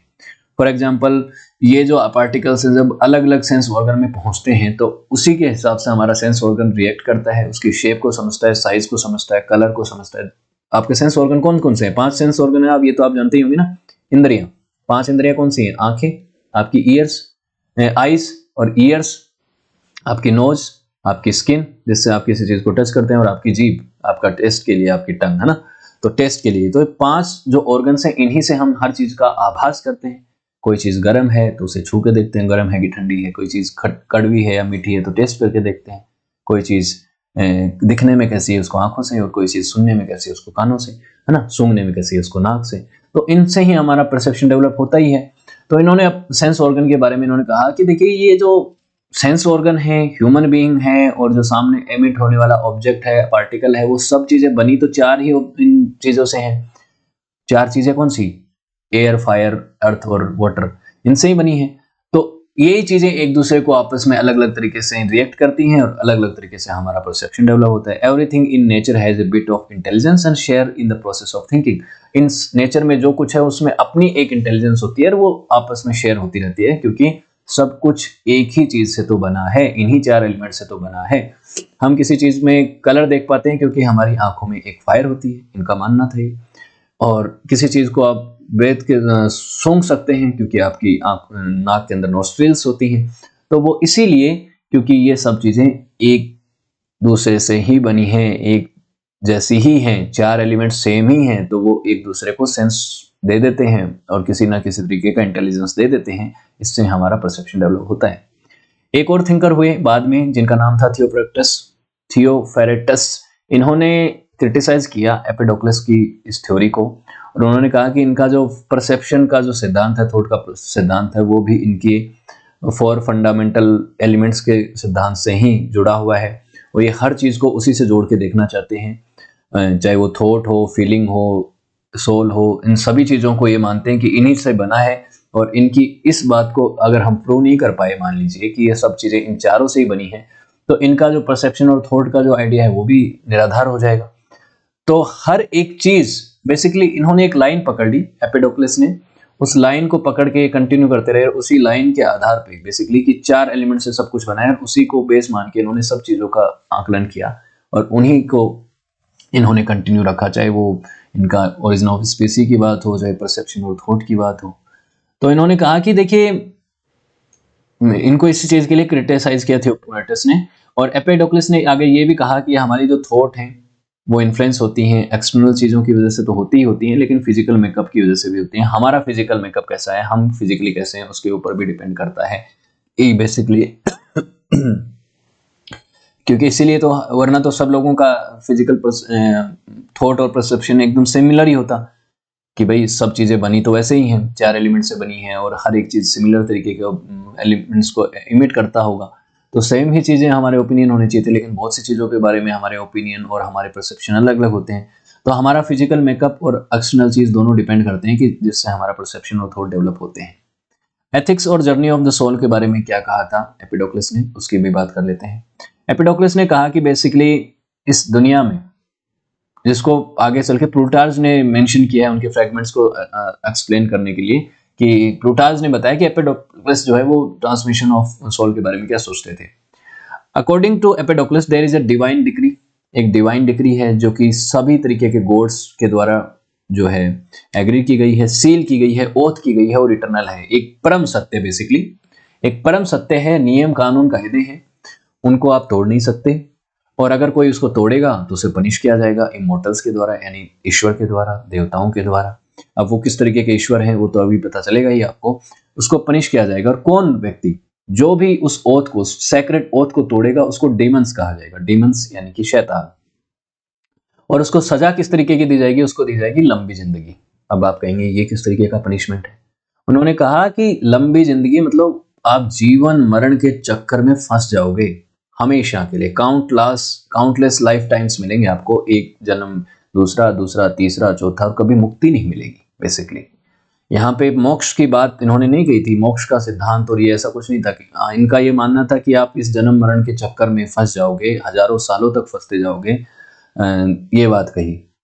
और इस तरीके का बेनिशमेंट मिलेगा काउंटलेस सालों तक, या 30,000 साल तक, कहीं ऐसा लिखा 30,000 ईयर्स तक आप फंस जाओगे अगर आपने इस तरीके के नियमों को तोड़ा, प्रकृति के नियमों को तोड़ा तो ये इन्होंने कहा। तो इस तरीके की चीजें इन्होंने कही, और कहा कि डिवाइन डिग्री क्या है बेसिकली।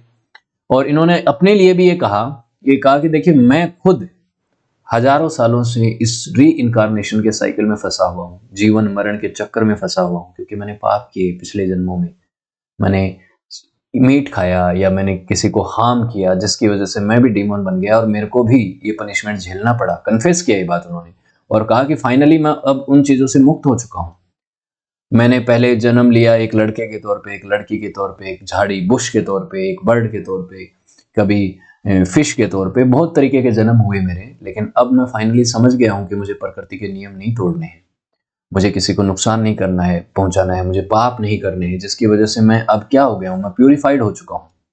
और कहा कि मैं एक डिवाइन स्टेटस की हासिल कर चुका हूँ। और कई लोग ऐसा मानते हैं कि वो अपने आप को एक इमोर्टल गॉड की तरह कंसिडर करते थे कि मैं तो एक इमोर्टल गॉड हूँ, मुझे विजडम मिल चुकी है, वो अपने आप को एक प्रोफेट या एक फिजिशियन या एक लीडर के तौर पे वो प्रेजेंट करते थे अपने शिष्यों के बीच में, जिसकी वजह से कई लोगों ने उनको क्रिटिसाइज भी किया कि वो ऐसे क्लेम कैसे कर सकते हैं। ऐसा कौन सा उनको ज्ञान मिल गया था, ऐसी कौन सी चीज थी जिसकी वजह से वो अपने आप को इमोर्टल गॉड तक समझते थे।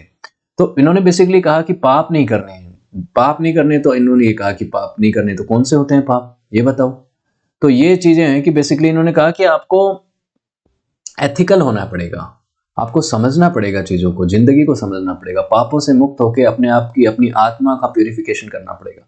वो कैसे? इस चीज में वो कहीं ना कहीं पाइथागोरस को भी एथिक्स में और ट्रांसमिशन ऑफ सोल के मामले में रिजेंबल करते थे, या उनके आइडियाज को कैरी फॉरवर्ड करते थे, या उनके आइडिया को मानते थे, जिनमें उन्होंने कहा था कि बेसिकली ये है कि आपको वेजिटेरियन रहना है, वेजिटेरियनिज्म को, पैसिफिज्म को फॉलो करना है, वॉर नहीं करना है, शांति को बढ़ावा देना है, किसी भी तरीके की हिंसा नहीं करनी है। ये बात है जिससे आप क्या है, और उसके अलावा विजडम, ज्ञान की तरफ रास्ता अपनाना है, कि आपको जो सच्चाई का, ट्रुथ का जो है रास्ता, उसे अपनाना है।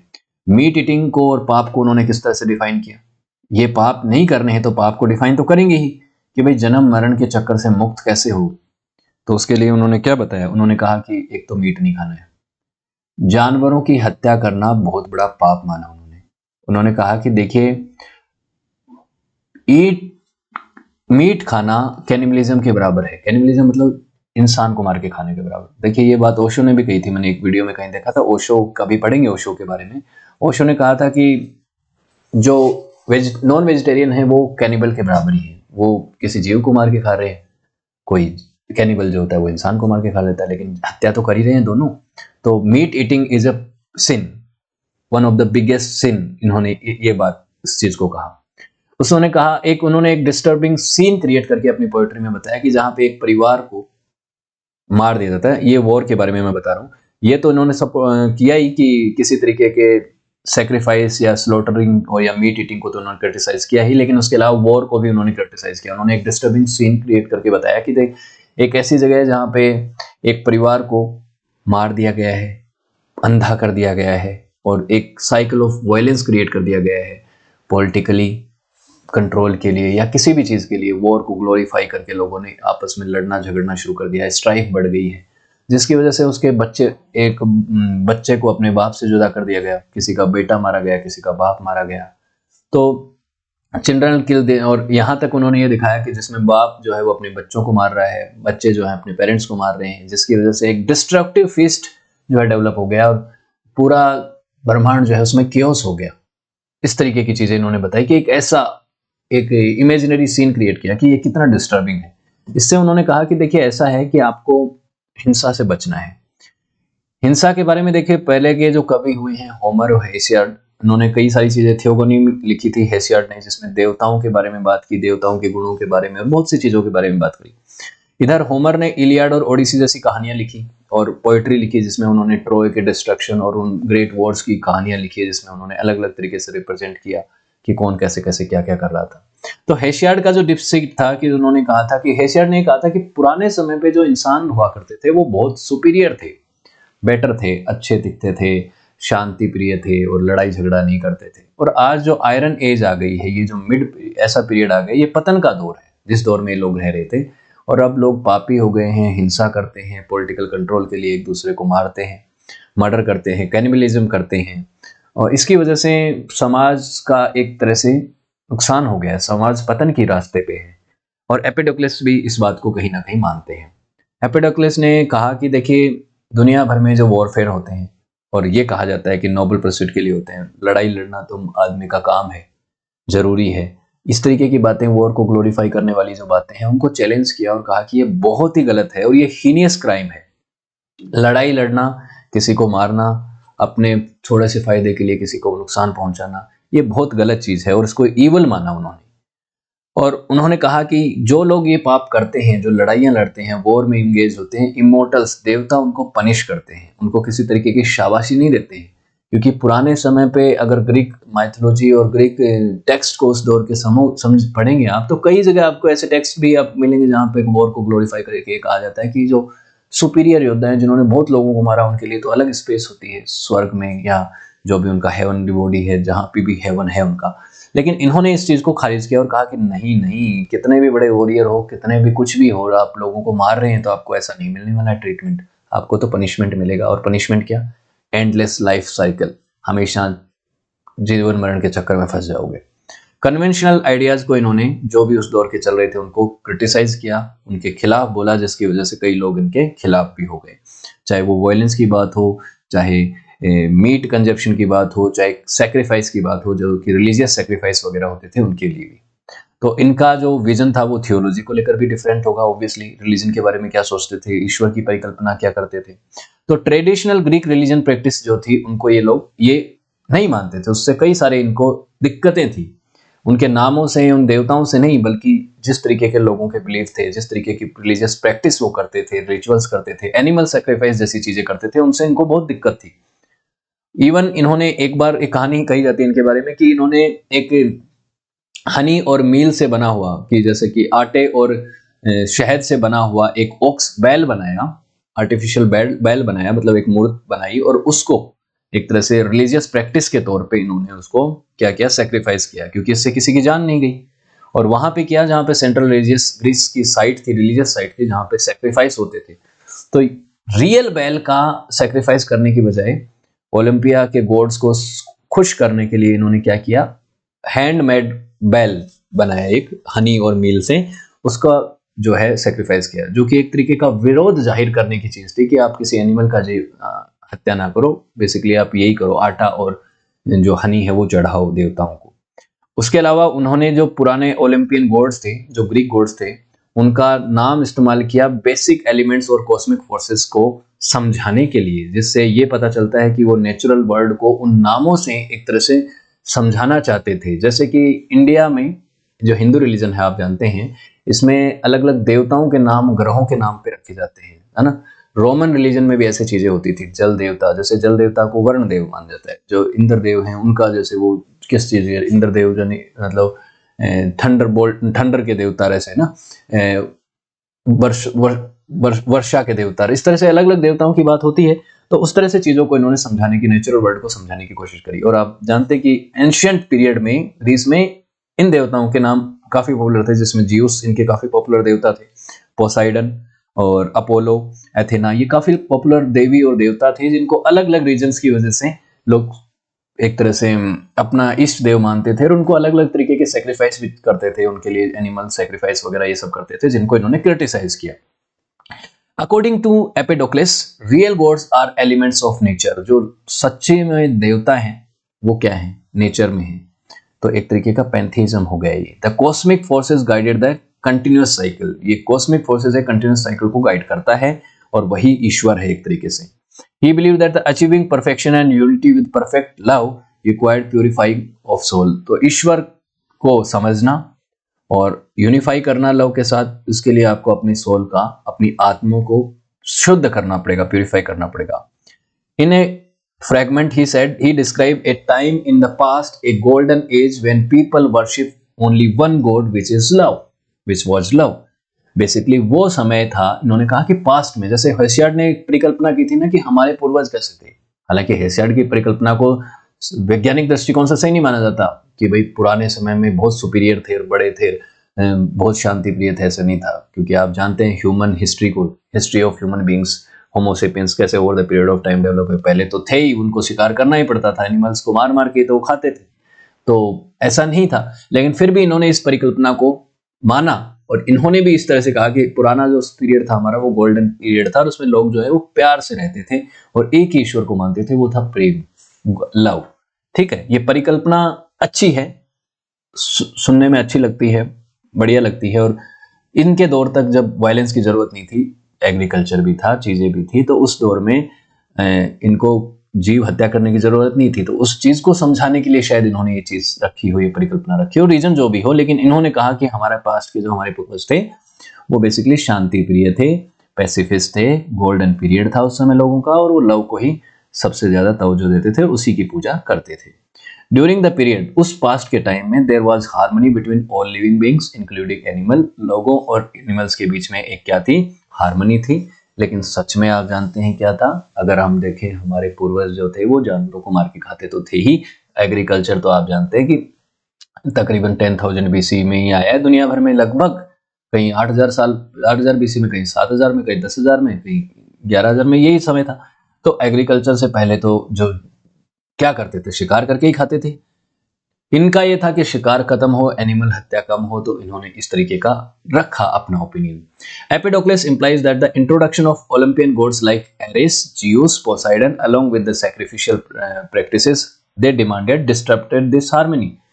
इस तरीके की जो विचारधारा रखी है लोगों ने कि ये जो ओलंपियन गॉड्स का हमने कॉन्सेप्ट बना लिया है, जिसकी वजह से हम उनको सेक्रीफाइस देते हैं और ये क्लेम करते हैं कि वो सेक्रीफाइस की डिमांड करते हैं, तो ये तो हार्मनी को डिस्टर्ब करता है, पुरानी उस हार्मनी को जिसमें हम ह्यूमन बीइंग्स और एनिमल्स एक हार्मनी में रहते थे ना, वो हमें नुकसान पहुंचाते ना हम उनको नुकसान पहुंचाते थे। उस हार्मनी को तो डिस्ट्रॉय कर दिया है जब आप इस तरीके की रिलीजियस प्रैक्टिसेस करते हो। ये बात उन्होंने कही। और उन्होंने कहा कि the shift towards traditional religion practices involving the slaughter of animal and meat eating led the description of society. Society का भी बहुत नुकसान किया है, जब हम एनिमल्स को मारते हैं, मीट ईट करते हैं इन चीजों की वजह से। और आर्ग्यू किया कि originally people honoured love with simple offering like perfume and honey. जो पुराने में लोग थे वो किसी भी तरीके का चढ़ावा करने के लिए इन जानवरों को नहीं मारते थे, सेक्रीफाइस नहीं करते थे, बल्कि परफ्यूम्स और हनी यानी शहद जैसी चीजों को चढ़ाते थे, जिससे देवताओं को खुश किया जा सकता था। पूजा पाठ का भी अपना तरीका था और अच्छा तरीका था, जिसमें हार्मनी थी, किसी भी तरीके का नुकसान पहुंचाने वाला तरीका उनका था नहीं। तो इसलिए उन्होंने वायलेंटिक रिचुअल्स को पूरी तरह से विरोध किया और कहा कि यूनिवर्सल हार्मनी को रिस्टोर करने की जरूरत है, हमें इस तरीके की रिलीजियस प्रैक्टिसेस करनी है जो वायलेंटिक ना हो। इन्होंने ये नहीं कहा कि आज के जो आपके देवता हैं, मतलब उस दौर के ओलंपियाड, पोसाइडन, ज्यूस, इनको आप त्याग दो, लेकिन ये जरूर कहा कि आप रिलीजियस प्रैक्टिसेस जो हैं वो बदलो। ठीक, साइंस और थियोलॉजी जो कि कई बार अलग अलग रिलीजियस बिलीफ्स और साइंटिफिक बिलीफ्स में, साइंटिफिक थ्योरीज के अंदर कॉन्ट्राडिक्टरी होती हैं, यहाँ पे एपिडोक्लेस की फिलोसॉफी में आपको देख पाएंगे कि उन्होंने कहा कि यहाँ पे कोई स्ट्रिक्ट सेपरेशन नहीं है रिलीजन और साइंस के बीच में। लेकिन आज के थिंकर मानते हैं, लेकिन इन्होंने नहीं माना उस चीज को। उन्होंने कहा कि नहीं, ऐसा कुछ भी नहीं है। उन्होंने नेचर में इस चीज को डिस्कस किया। उन्होंने कहा कि जर्नी ऑफ सोल जो है एंड साइकिल ऑफ कॉस्मोस जो है वो क्लोजली कनेक्टेड है आपस में, कि आपकी जो आत्मा एक बॉडी से दूसरी बॉडी में जाती है, नए जीव का जन्म होता है, उसमें चली जाती है, मृतक शरीर को आत्मा त्याग देती है, वैसे ही जो कॉस्मिक साइकिल है उसमें एक एलिमेंट, जब कोई एक ऑब्जेक्ट टूटता है तो उसमें से एलिमेंट्स पृथक होते हैं और वो 4 बेसिक एलिमेंट्स लव यानी अट्रैक्शन फोर्स की वजह से दूसरे एलिमेंट्स में तब्दील हो जाते हैं, कोई दूसरी कॉम्प्लेक्स बॉडी बना लेते हैं। तो ये तो सेम ही बात है, कॉस्मोलॉजी और ये जो सोल का कॉन्सेप्ट है, जो कि एक तरीके सोल का कॉन्सेप्ट है, वो बेसिकली क्या है, एक थियोलॉजिकल है, या आप कह सकते हैं रिलीजियस बिलीफ है, या इस तरीके का बिलीफ है। साइंटिफिक साइंस तो सोल के बारे में कुछ कहती नहीं है। तो इन्होंने उन दोनों को कहा कि कॉस्मिक फोर्सेस को तो आप मानते हैं, कॉस्मिक फोर्स और सोल की जो जर्नी है वो तो सेम है, तो आप इसको अलग अलग में देखिए, सेम ही है, हम एक ही तरफ है, अलग अलग तरफ नहीं है, हम एक दूसरे के विरोध में नहीं है, हम एक ही साइड में हैं। तो in the fragment he talks soul expeditionary journey through different living creature and physical elements of universe. Physical elements अलग अलग तरीके के ऑब्जेक्ट्स बनाते हैं, बॉडी और आत्मा अलग अलग शरीरों में निवास करती है अलग अलग समय पे। The elements coming together is saying we are coming together. जैसे एलिमेंट्स साथ में आते हैं वैसे ही आत्मा भी जो है एक दूसरे से एक जगह से दूसरी जगह ट्रेवल करती है, यही बात इन्होंने कही है। बेसिकली साइंस और थियोलॉजी को इन्होंने एक साथ रखने की कोशिश करी है, उसमें कॉन्ट्राडिक्शन क्रिएट करने की बजाय। अब डेथ के बारे में तो इनके बहुत सारी कहानियां हैं। एक तो बात है अरिस्टोटल ने कही थी, अरिस्टोटल ने कहा कि 430 बीसी में तकरीबन 60 साल की उम्र में एपिडोक्लस की मृत्यु हो गई। ठीक है, किसी ने कहा बाद में कि नहीं ऐसा नहीं है, 109 साल तक जिए थे एपिडोक्लस और 109 साल बाद उनकी मृत्यु हुई है। तो इसमें अगर आप जोड़ेंगे 49 ईयर ओल्ड जोड़ लीजिए, तो 430 में से कितना कम और करेंगे, 430 में से जितना कम और करेंगे उतना बीसी आ जाएगा। 430 में से 49 कम कर दीजिए तो 300 समथिंग बनेगा, उतना बीसी में इनकी डेथ हुई। कुछ ने कहा कि माउंट एथेना की फ्लेम्स में इन्होंने अपने आप को झोंक दिया, कूद गए ये, और उसमें डेथ हो गई इनकी। एक उसमें कूद गए थे, बेसिकली क्या बोलते हैं आपका, वॉल्केनो में कूद गए थे, वॉल्केनो में कूद गए थे। और कूदने का कारण ये था कि अपने आप को इमॉर्टल गॉड समझते थे और अपने जो शिष्य थे इनके, उनके सामने ये प्रेजेंट करना चाहते थे कि मैं तो इमॉर्टल हूँ, मुझे सब कुछ समझ में आ गया है, मेरी अब इन चीज़ों से मृत्यु नहीं हो सकती।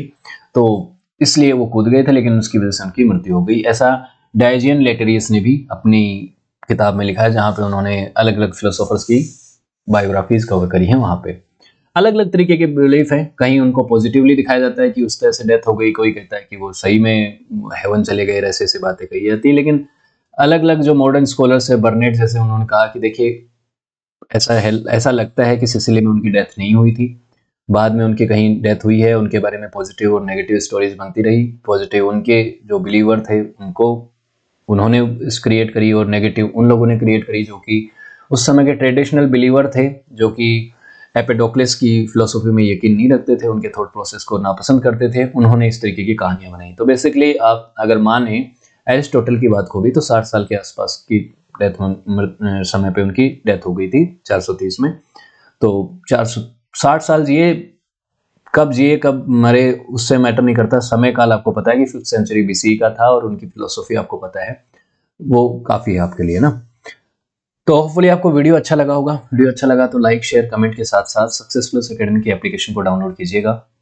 आपको यहाँ पे इन वीडियोस की पीडीएफ मिल जाएंगी। इनसे रिलेटेड आपका कोई डाउट हो तो चैट सेक्शन के माध्यम से आप मुझसे पूछ सकते हैं। यहाँ पे आपको मिल जाएगा चैट सेक्शन, नेक्स्ट स्लाइड में मैं दिखाता हूँ आपको, यहाँ से आप पूछ सकते हैं। और इसके अलावा आपका अगर आप किसी एग्जाम की तैयारी कर रहे हैं, कॉम्पिटिशन एग्जाम की, तो हिस्ट्री फिलोसॉफी के काफ़ी सारे कोर्सेज यहाँ पे मैंने अपलोड किए हैं। बहुत ही अप्रोप्रिएट प्राइस में आपको ये कोर्सेज मिल जाएंगे। समय समय पे इन पे ऑफ भी चलता रहता है। और सक्सेस प्लस एकेडमी के बाकी प्लेटफॉर्म से भी जुड़ सकते हैं, इंस्टाग्राम से अगर आप जुड़ सकते हैं। आपका कोई डाउट हो, कोई सजेशन हो तो मोस्ट वेलकम है, मैं एज सुन एज पॉसिबल आपको रिप्लाई करूंगा। Okay, so thank you so much for watching this video. Have a good day, see you next class.